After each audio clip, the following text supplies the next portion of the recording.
Tai labas vakaras, alytiškiai, labas vakaras, daugiabučių namų pirmininkai. Renkamės kartą į metus aptarti, kas nuveikta mieste ar nuveikta prie jūsų daugiabučių praėjusiais metais, kokios naujovės, naujienos arba žinios laukia jūsų šiais 2026 metais.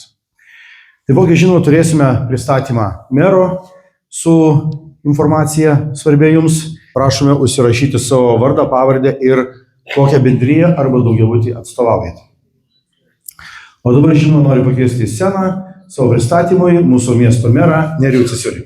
Tai labas vakaras visiems. Dažniausiai daugiabučiai namai užduoda klausimų, dažniausiai ateina pas mus į priėmimus ir tie klausimai labai kiekvieną kartą kartojasi.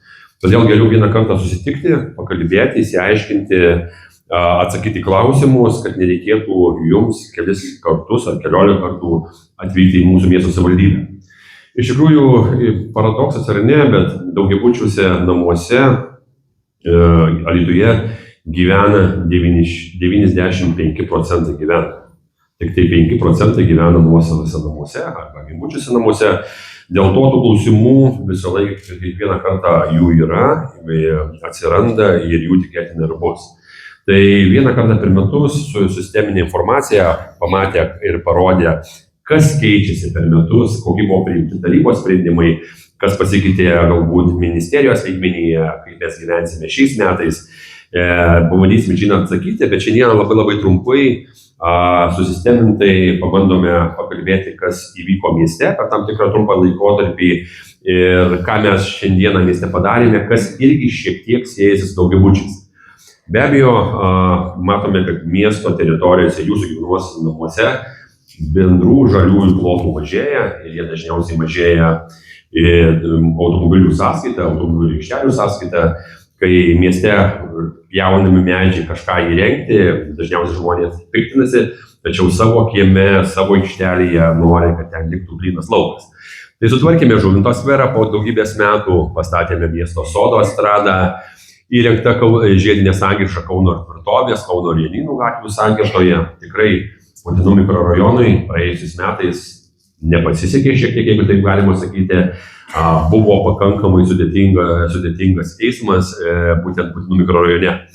Išasfaltavome pagrindinę ir arterinę Merkinės gatvę, įrengėme poilsio zoną prie Nemuno senojo pliažo, rekonstravome Juozapavičiaus tiltą per rekordiškai trumpą laiką, beveik per 3 mėnesius rekonstruotas tiltas. Ir tiltas tikrai sukėlė vėlgi pakankamai nemažai nepatogumų, nes tuo pačiu metu Susisiekimo ministerija pradėjo remontuoti tiltą pro Kaniukus. Tai 2 tiltai užsidarė mieste, po pakankamai sudėtinga vienu metu mums gyventi. Sveikatos take atsirado naujos poilsio erdvės, atsirado sporto inventorius, atsirado daugiau suoliukų, nes miestas šiek tiek sensta ir žmonės vis dažniau prašo įrengti papildomus suoliukus, kad būtų patogiau pareiti iš Turkus, iš prekybos centro ar išėjus pasivaikščioti.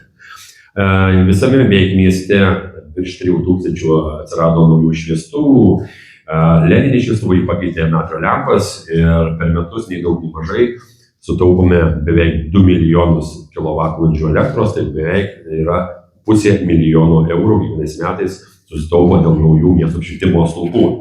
Ir šiaip pasikeitė stulpai, tikėtina atsirado bendras įvaizdis ir vaizdas mieste, visi juodi tamsus, kurie neatkreipė mūsų miesto dėmesio.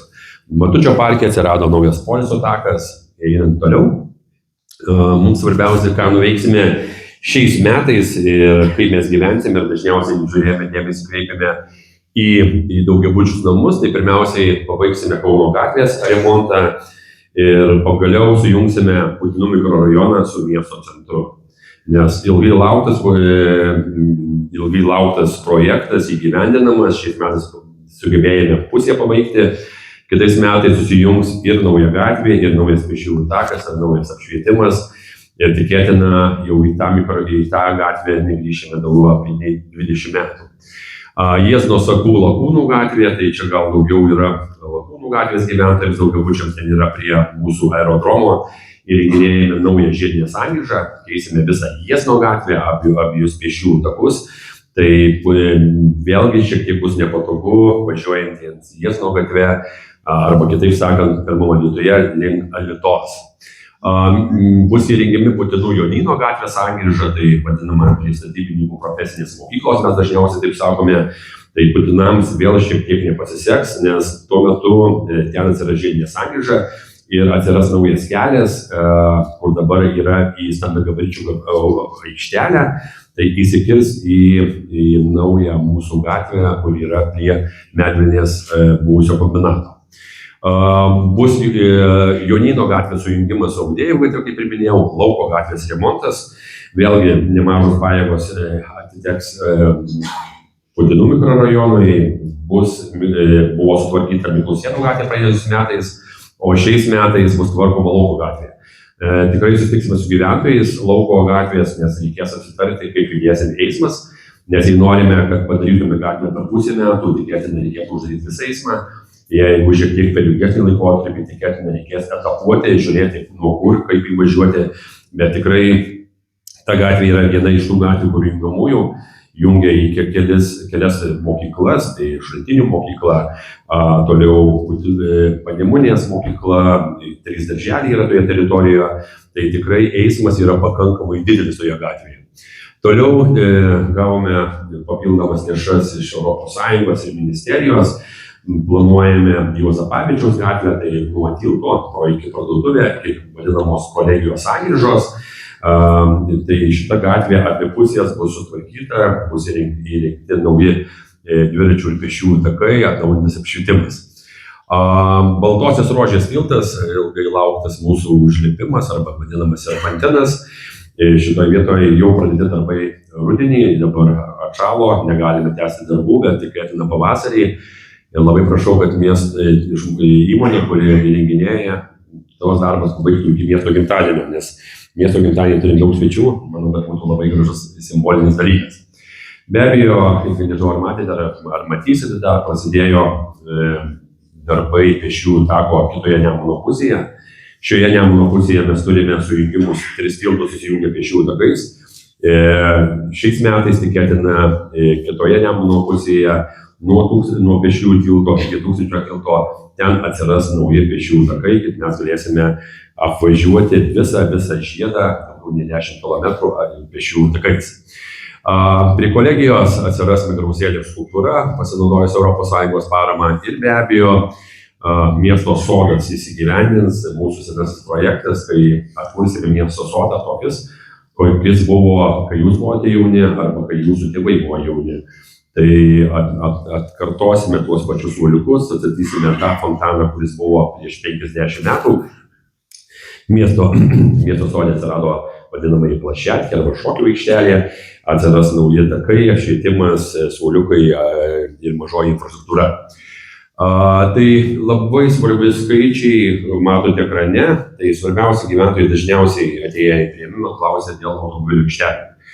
Jeigu pažiūrėjus į skaičius, 2019 metais miesto daugiabučių aikštelėmis 50-50 vadinamai programai buvom skyrę šiek tiek daugiau nei 100 000, 21 šiek tiek daugiau nei 200 000, 23, 2, 3 ir 4 praktiškai buvo iškritę, nes buvo COVID-as, o po COVID-o buvo girdėję, tikėtina buvo priimtas įstatymas, kad gyventojai, kurie nori įsirengti aikšteles, turi sumokėti infrastruktūros mokestį. Ir jis buvo tikrai labai didelis.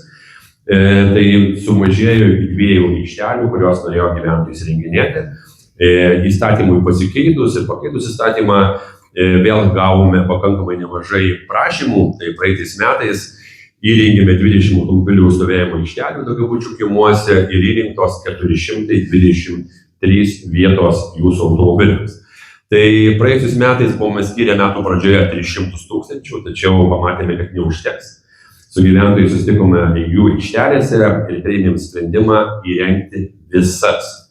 Šiais metais, metų pradžioje, į biudžetą įsidėjome 600 tūkstančių ir tikėtina, kad vėlgi pagal prašymų skaičių, nežinau ar užteks visiems, bet jeigu neužteks, atsiras tam tikras eiliškumas ir kam yra prioritetai. Žinote, prioritetai yra daugiabučių aikštelėse dažniausiai yra, jeigu dalyvauja renovacijos programoje arba modernizavimo, toliau, jeigu daugiau prisidedė, ir trečias prioritetas daugiabučių namų butų savininkų skaičius ir vietų skaičius, nes Alytuje yra 100 butų namas, turi 10 vietų ir yra 40 butų namas, turi 25 vietas. Tai šiandieną šiek tiek prie kavos kalbėdamas su jumis, aš šiandieną buvau sutikęs, tai kai kuriems pasakė, kad jau beveik užtenka, kas įsirengė naujas, kas dar nespėjo, kas rengėsi projektus, tai turime žmonės, kurie šiandieną direktorius matau yra ir kiti yra žmonės, tai atsakys jūsų klausimus ir ketinimo klausimų dėl aikštelių tikrai pakankamai bus ir ką mes toliau darysime. Jeigu einant toliau, tai mums labai svarbu daugiabučių namų kiemų apšvietimas. Prieš 3 ar 4 metus esame parengę programą, kad 90% prisidedame prie jūsų daugiabučio namo apšvietimo, tačiau kol kas tai nėra populiari programa, o daugelis iš jūsų kiemų yra pakankamai tamsus. Ypatingai mes tą pastebime, vasarą gal nepastebime, nes vėlai temsta, bet ypatingai pastebime tą dalyką, kai ateina tamsusis periodas, žiema, ruduo, tada matome, kad daugiabučių kiemai yra iš tikrųjų pakankamai tamsus, nesaugus, tada įvairūs įvykiai ir taip toliau, taip toliau. Tai kiekvieną kartą mes skatinam gyventojus, ne tik, kad mes apšvietime gatves ir pėsčiųjų takus, raginam ir pačius gyventojus apsišviesti savo daugiabučių kiemus. Mažiau įvykių, mažiau vagysčių, saugiau ir panašiai. Be abejo, dėl vaizdo kamerų tinklo šiais metais bendradarbiaudami su Alytaus miesto ir rajono policijos komisariatu, kadangi toks dabar atsirado, buvo apskrities policijos komisariatas, dabar ir atsirado miesto rajono, perdavėme visą prieigą prie kamerų tiesiai policijai, kadangi anksčiau būdavo, jei įvyksta koks incidentas, tai kitą dieną mūsų darbuotojai atsuka vaizdo medžiagą, įrašo, perdavę policijai ir panašiai. O šiandieną policija dabar gali, šiandieną ir šiuo pačiu metu gali stebėti 186 vietose, vienu metu gali būti policijos pareigūnas, stebėti, kas vyksta, o kad mieste visko vyksta, dar iki šiol vyksta. Ir turto gadinimo, ar vagysčių, ir įvairių nusikalstamų veikų, tai tikrai policija šiandieną gali operatyviau, greičiau ir panašiai daryti. Aš žinau, kad kai kurie iš jūsų daugiabučių namai irgi turi tam tikras kameras, ne visi, bet kurie turi, ir tą medžiagą galbūt naudoja. Tai galbūt šiandieną, kai policijos komisaras kalbės su jumis, galbūt galėsite pasidalinti tą informaciją, kas turite kameras, nes kada jūsų kameros mums padeda labai išspręsti tam tikrus klausimus ir atsakyti, kas yra kas. Jeigu kalbant, labai populiari programa, šoninis automobilių parkavimas, tai būtent gatvėse įrengėme Miklusėnų, Topolių, Šaltinių ir prie Lietiškėlių progimnazijos 4 vietose, ten, kur neįmanoma įrengti daugiabučių kiemuose, arba nėra vietos, arba daugiabučiai taip suplanuoti, kad 4 daugiabučiai dar viduryje boilerinė, tai iš principo nebėra vietos, tai įrenginėjame tas šoninio parkavimo vietas būtent šiose vietose. Tai ateinantį, kur mes planuojame daryti, tai yra suplanuota Kaštonų gatvėje, kadangi Kaštonų gatvė irgi viena iš tokių jungiamųjų gatvių, yra vadinamoji Vickerio mokykla, Drevinuko padalinys, Benedikto mokykla, Jotvin gimnazija, yra kiti darželiai ir gatvė yra pakankamai aktyvi ir pro ten pravažiuoja 1000 automobilių. Tikrai nėra saugu vaikams eiti į mokyklas ar iš jų grįžti. Tai šiais metais planuojame ten įrengti papildomas šoninio parkavimo vietas gyventojams ir kad galėtų gyventojai susiparkuoti. Be abejo, pati savivaldybė pradėjo spręsti klausimą, kai gyventojai tarpusavį nesusitarė. Tikėtina nėra pirmininko, kai kuris pasiūlęs daryti aikštelę arba nedaryti, yra dalis žmonių, kurie sako, kad reikia, dalis žmonių sako, kad nereikia. Ir taip čia istorija ir tai bus vyresniems žmonėms, seniorams, kurie nevairuoja automobilių, jiems nereikia, jaunesniems žmonėms reikia, net ne po vieną vietą dažniausiai reikia. Tai kai kur nerasdavom sprendimų arba vidiniuose kiemuose nebūdavo vietos, kaip ir pavyzdžiui štai čia, Jurgiškių mikrorajone, vidinėme kieme buvo nei daug, nei mažai, buvo 20 nepilnai vietų, nors jeigu galima skaičiuoti, kai automobiliai suvaromi ant pėsčiųjų takų, 20 automobilių tilpdavo kiemuose. Čia nei daug, nei mažai, 3 9-aukščiai ir 5 5-aukščiai, tai čia gyventojų skaičius yra apie 1000 gyventojų. Tai tikrai 1000 gyventojų 20 automobilių vietų, sutikite, kad nėra geriausias sprendimas. Tada žmonės statydavo Jurgiškių gatvėje prie pėsčiųjų tako, statydavo autobusų stotelėse, statydavo ant pėsčiųjų takų, ant žaliosios vėjos ir panašiai ir atsirasdavo konfliktas. Gyventojai tarpusavį mes siūlėme šitą sklypą, kuriame įrengėme aikštelę, jiem patiems pasimti, įsispręsti, pasidaryti savo parkavimo vietas, gyventojai nebesusitarė. Visi norėjo savo vietą nusipirkti ir panašiai. Tai būtent tokioje kaip Jurgiškių, taip pat esame sprendę Vingio gatvėje vidinę aikštelę, kur gyventojai tarpusavį nesusitarė, tada ateina savivaldybė ir įrengėme mes. Tai šiandieną yra viena numatyta aikštelė Naujojoje gatvėje prie Laputės parduotuvės ten vidiniuose kiemuose, lygtai tarėme su gyventojais, nes ten irgi nerandame sutarimo, gyventojai tarpusavį nesusitarė, tada ateina savivaldybė čia į pagalbą ir bandome spręsti, nes automobiliai vis dėlto turi kažkur jie prisiparkuoti ne žalios vejos ar ne vaikų žaidimų aikštelėse. Ir vaikų žaidimo aikštelės, tai kiekvienais metais mikrorajonuose stengiasi savivaldybė atnaujinti ir kas metus 4-5 aikšteles atnaujiname. Įrengėme šiais metais prie Likiškelių progimnazijos didelę aikštelę, Putinų gatvėje, pačiam gale 60 namo didelė aikštelė krepšinio, Ulonų gatvėje 10, prie Vickirio mokyklos ir Statybinių gatvėje 46. Planuojamas įrengti Kernavės gatvėje didelę vaikų žaidimų aikštelę, kadangi iki jaunimo parko ar iki artimiausių mokyklų yra didelis atstumas, o daugiabučių namų koncentracija ten yra pakankamai didelė. Jaunimo gatvėje 3 prie bendruomenės centro, šiais metais įrengsime Vilties gatvės 30, Alytaus Piliakalnio papėdėje ir galbūt jūsų kieme, jeigu bus toks noras. Be abejo, kiekvienas gyventojas, šiandieną kalbėjau čia su kažkuriais namų pirmininkais, sakė, medė pas mus taip pat senjorai, niekam nereikia, vaikų nėra. Iš tikrųjų, tų vaikų yra ir jeigu pamatysite per miesto gimtadienį, ir jaunimo yra, ir vaikų yra. Tik tai dabar galbūt jie ne laukia žaidžia, o prie kompiuterių, arba jau gal net nėra kur laukia žaisti, nes mūsų automobiliai užėmė jų parkavimo, jų žaidimo vietas ir panašiai. Tai ten, kur gali savivaldybė renginėje pati, jeigu gyventojų atsiras noras ir prisidėjimas, be abejo galėtume dalyvauti infrastruktūros tvarkoje 50-50, jūsų kieme savivaldybė su mūsų prisidėjimu ir jūsų prisidėjimu galėtų atsirasti aikštelė tokios, kokios jūs norite ir jeigu yra poreikis. Ir labai dažnai mes sulaukime klausimų dėl želdynų, dėl medžių pjovimų, tai šiandieną turime aplinkos skyrių, aplinkos skyrių. Labai dažnai gyventojai nusprendę, prisodiname bet kaip, kažkada tai prisodinome bet kur medžių ir nesuprasdami, kad medis auga, kad medis plečiasi, po to pradeda gaminti pastatus, balkonus, namo sienas, pamatus ir panašiai, ir ateina laikas įsipjauti, tada savivaldybė pasako, kad reikia susimokėti. Tai ne savivaldybės mokestis, tai yra aplinkos ministerijos atsakytas mokestis už kiekvieną medį, kuris yra, jeigu jis yra saugotinas ir jį norint išpjauti, vis atsiranda tam tikras mokestis.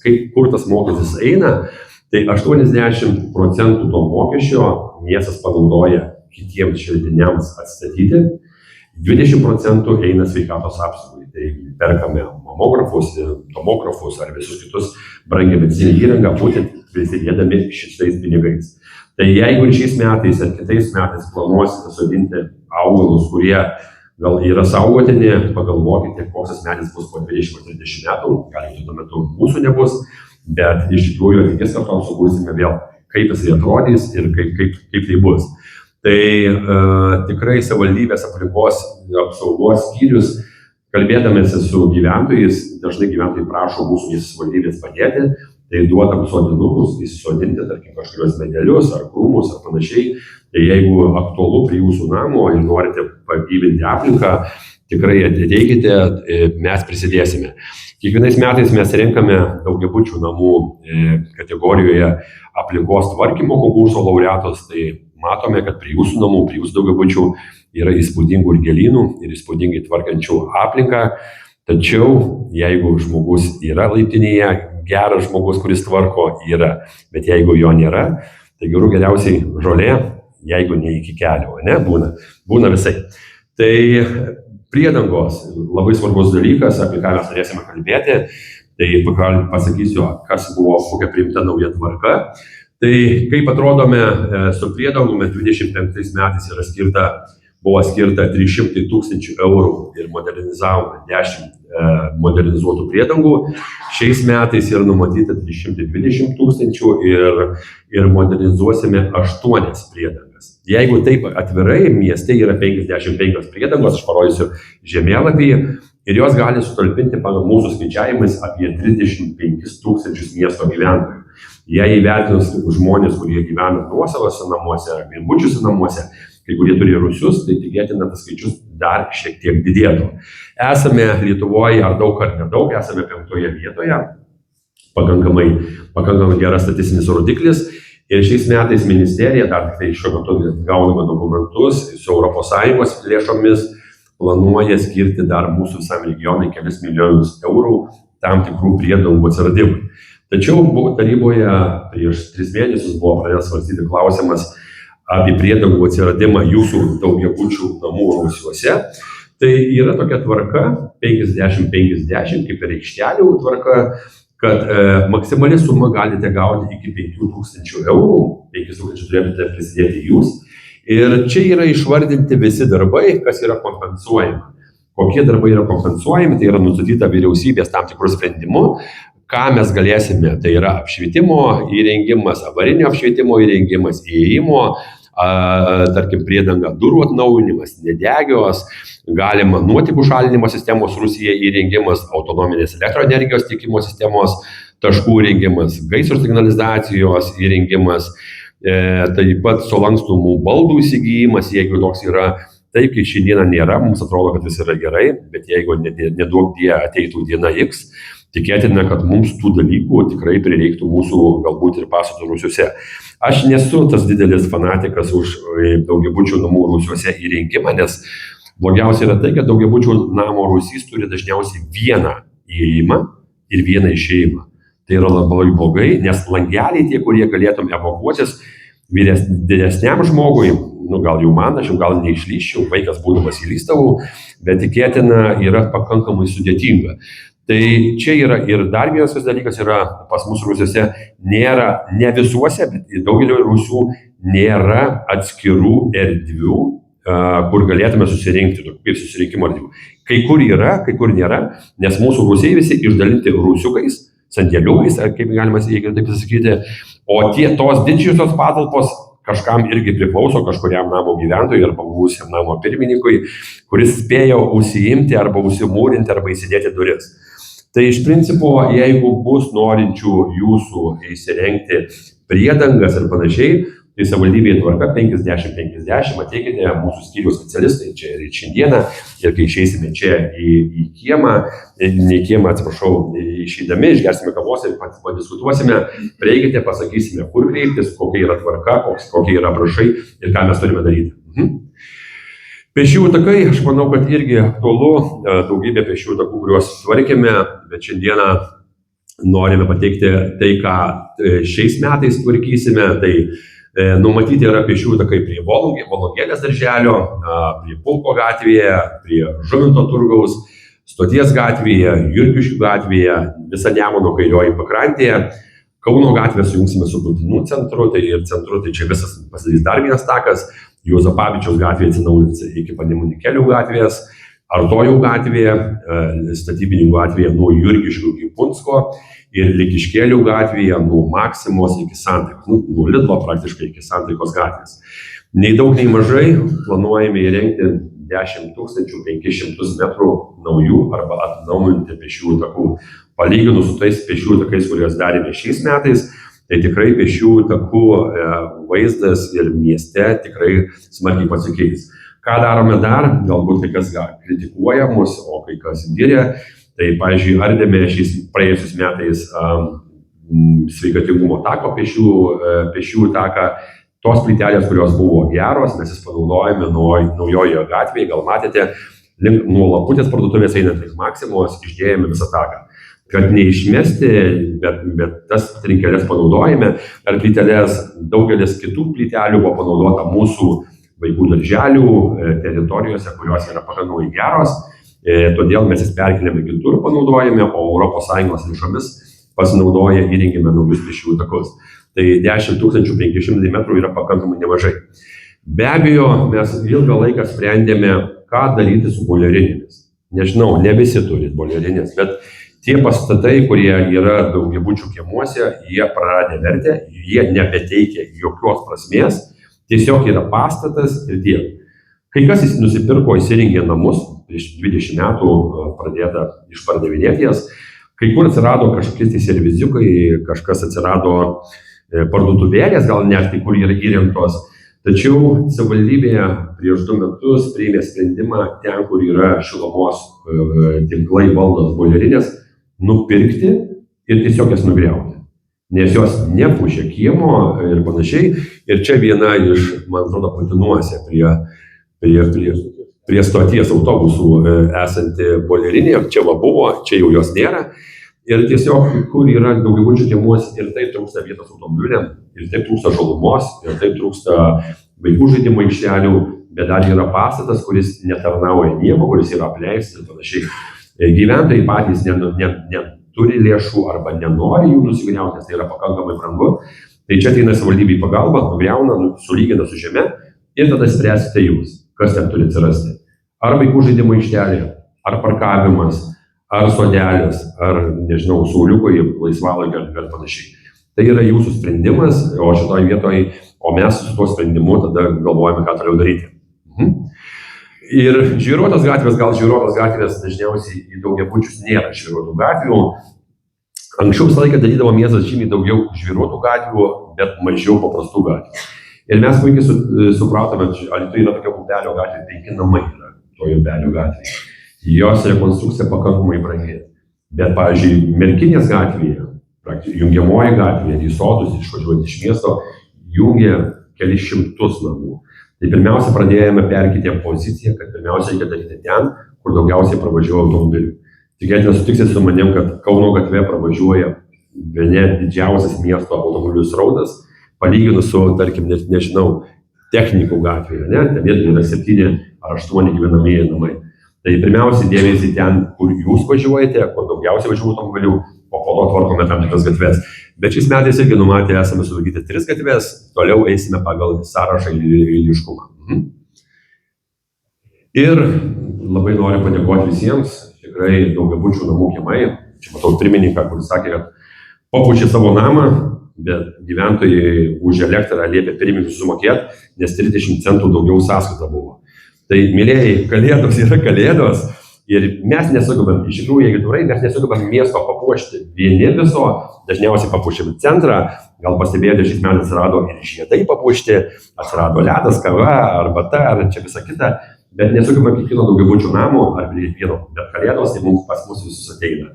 Tai dažniausiai kai kam bendruomenėms net prašo ar žaislų, ar dar kažkaip, kai viena miestas šiek tiek pagelbėja, bet ką jūs darote savo namuose, puošite, darote, lipdote senius, na, tai aišku, kad per kalėdas sniego nebuvo, dabar, kai baigėsi kalėdas ir sniego atsirado, ir šalčio, bet tai, kad puošitės, ačiū, nes tikrai vertinam ir miestas kiekvieną kartą vis gražėja, vis daugėja. Ir tarp kitko, mes sveikinam tuos daugiabučių namų atstovus, kurie gražiausiai pasipuošė. Ir žinote, nuvažiavau į vieną gatvę prie kalėjimo, ten toj teritorijoje, ir pas pirminį klausiau, ar nepavogė. Tai gražiai prikabinta, pripuošta girliandos. Sako, merė, nežinau, iš kur atsiranda papildomai žaisliukų. Visi eidami atneša savo. Tai šitoje vietoje tai aš džiaugiuosi, kad atėjo laikas, kad mes neniokojam, o patys dapušim. Tai tikrai yra labai gražu ir bendruomeniška, nes kalėdos yra apie kalėdas, ane? Ir tada viskas.